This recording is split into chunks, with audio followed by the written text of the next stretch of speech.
C'est beaucoup moins haut, on est à 200 mètres dans un feu d'artifice traditionnel, ici on est à peu près à 75 mètres. Dans un feu d'artifice traditionnel, les détonations sont très fortes, on peut aller jusqu'à 100-120 décibels. Ici, on est limité à 90 décibels, donc ça permet aussi à des animaux d'accompagner, ça permet aux enfants en bas âge de pouvoir accompagner les familles pour aller voir le feu d'artifice, donc ça devient vraiment un feu d'artifice complètement familial.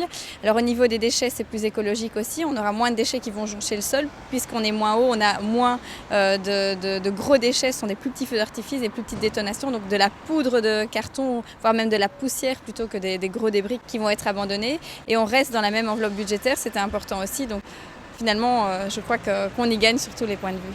Les détonations ne sont pas nécessairement très bonnes, surtout pour les petits-enfants, les enfants en bas âge et les animaux aussi. Chaque année, on a des problèmes avec des animaux qui fuguent, des animaux qui font des crises cardiaques. Donc c'était aussi l'objectif puisqu'on a maintenant un échevinat du bien-être animal.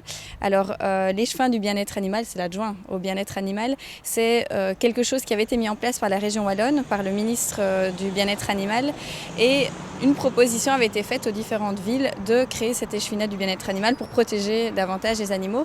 C'est ce qu'on a fait ici à Comines-Arneton et j'ai en plus des autres attributions qui m'incombent en tant que bourgmestre aussi, le bien-être animal dans mes attributions et donc l'envie d'innover, de créer quelque chose de neuf, non pas seulement pour les animaux mais aussi pour les familles qui pourraient venir avec des petits-enfants, participer sans avoir à craindre les bruits et les détonations.